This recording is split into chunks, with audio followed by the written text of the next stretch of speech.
সংলগ্ন মাটিগাড়া আর মাটিগাড়ার পালপাড়াতেই দীর্ঘদিন ধরে একাধিক সমস্যায় ভুগছেন এই এলাকার বাসিন্দারা। মূলত তাদের অভিযোগ, ভোটের আগে বিগত বছরে শেষবার এখানে যে ড্রেন রয়েছে সেই ড্রেন বা নালা পরিষ্কার করা হয়ে গেছিল, তবে তারপর থেকে কোনো রকমভাবেই কারোর দেখা মেলেনি এই ড্রেন পরিষ্কারের জন্য। একাধিকবার পঞ্চায়েতের কাছে অভিযোগ জানানোর পরেও কিন্তু এই সমস্যার সমাধান হয়নি।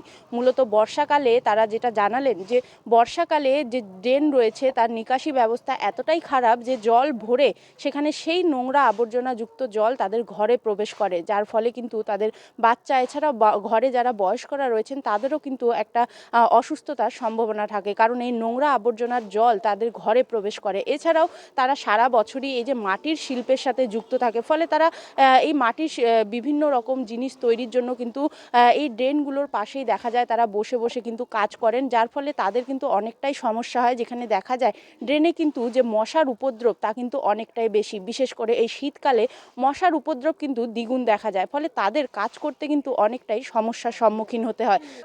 পরিষ্কার তো ওই যে 1 বছরে একবার বললে হয়, না বললে নাই।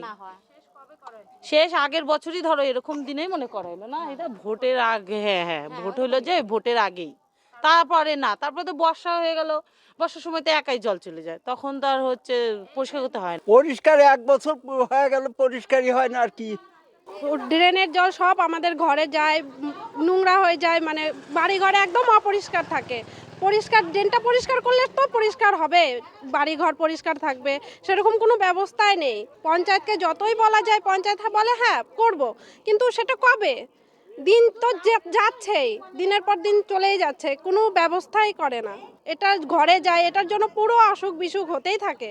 আমার শহর শিলিগুড়ি থেকে রিনা কুমার, কলকাতা টিভি।